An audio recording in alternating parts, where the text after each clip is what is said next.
Key revelations in the Bryan Kohberger Affidavit. News details about the murder of the four University of Idaho students have been revealed in the affidavit supporting the arrest of the suspect, Bryan Christopher Kohberger. Bryan is 28 years old. He has a criminology PhD, a student of Washington State University. He has been charged on the 13th of November of the deaths of Ethan Chapman, who was 20, Kaylee Goncalves, who was 21, Zaina Condorel, 20, and Madison Mogan, who was 21. They were killed in a rental home just blocks from the UI campus in Moscow, Idaho, right across the state border from the WSU of Washington, of where he was going to school. So the suspect was arrested in Pennsylvania and extradited to Idaho, where the court documents were unsealed for the first time before he appears to the judge in that state. So we're going to go ahead and we're going to go through those. Portions were redacted, but the remaining pages actually reveal like these chilling details about these murders.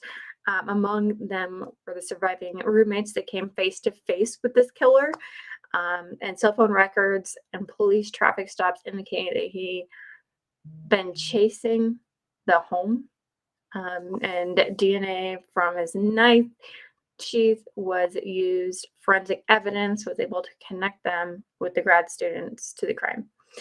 They were actually able to find some. So here's the biggest revelations that we have found from these documentations. The surviving roommate saw the killer.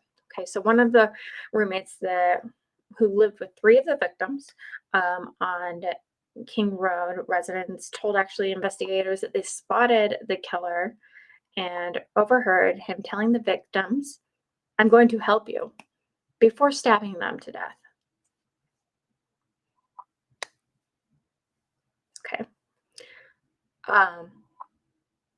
The survivor, we're just identifying them as DM, told investigators that four of the victims had all come back to the King Road home from their night out around 2 a.m.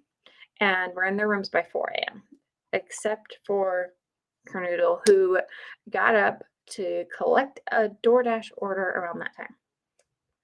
So again, this person's name is marked out, so we're just calling them DM, said that she had gone to sleep in her bedroom on the second floor of the 3-floor home and was awoken from what sounded like, she said that it sounded like they were playing with her and her dog, like that she could hear them, and she just thought they were playing with like their dog. Then she said that she heard someone say, "There's someone here." So minutes after that, she looked outside of her bedroom for the first time and she didn't see anything. And then she opened her door for a second time, but she thought she heard crying from one of the girls' rooms, says the document. And then she heard a man's voice say, "It's okay, I'm going to help you," before he ended up stabbing them to death. When she opened her door for a third time, so minutes later, because she still was like, okay, something doesn't feel right here, she saw a figure all in black clothing with a black mask that covered the person's mouth and nose and was walking towards her. And she said she stood in a frozen shock when she saw the man. She didn't recognize him at all and walked past her and head towards the sliding glass doors of the home. And the witnesses said that after that, she was like, heck no, and, locks herself in the room, was scared for herself. She didn't call 911, nothing like that. She just locked herself in the room. Hours later, so, they were found dead in a single bed on the 3rd floor. So the body of the couple were found in the room on the second floor of the property with a 20-year-old woman was on the floor. So the killer left a tan leather knife sheath, so that held the knife in there, next to Mogan's bed, next to her butchered body. And they took it to the lab, and they were actually able to locate a single source of male DNA left on the bottom snap of the knife sheath. The investigators were actually able to trace that DNA back to Bryan and match the DNA on the tracks that they were able to find from his family's home in Pennsylvania. This knife, the actual murder weapon, has not been found. And then they were actually able to pinpoint Bryan through his cellular data in his actually white Honda as well.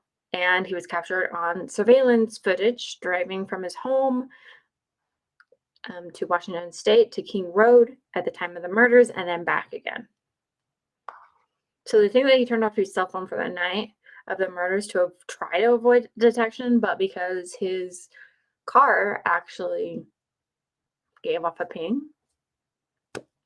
he was unsuccessful.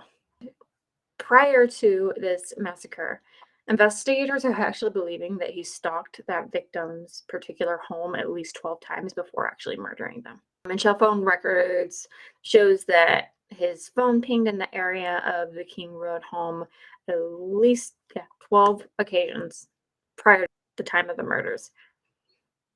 So the exact dates weren't released at all, but one incident in particular was identified on the 21st of August when the suspect was stopped by police just minutes away from the home, where he allegedly knifed all 4 of the students to death a month later. And then they were able to actually get him on a citation. They actually were able to pull him over around 11:48 p.m. in the intersection of West Pullman Road and Farm Road in Moscow. The records show he stopped for failing to wear a seatbelt, just 1.7 miles and 5-minute drive from the King Road where the victims were murdered. And Bryan was actually, interested in a law enforcement career. So he was interested, and he said that he had interest in assessing rural law enforcement agencies so he can better collect and analyze technology data in the public safety operations. So it's really chilling and scary to think that this man could have learned more about the law and officers and all that. Potentially could have been, like a Ted Bundy serial killer and get away with it because he knew how better to cover up his stuff. Bryan actually ended up posting on a Reddit survey, which can be found, on Reddit, to understand how emotions and psychological traits influence decision making when it comes to committing a crime. So one of the girl's dogs was in her room. Thankfully, he was found unharmed. They did hear like a loud thud, dog that was barking numerous times around like 4:17 a.m. This has been heard by several people that lived there at the time. So that's just a little bit of an update on that there. Yeah. If you want to see video, like when it gets pulled over by police, feel free to check that out. We have that on our website. And we have that. I'll link it up here for us or your YouTubers. As always, guys, just keep fucking going.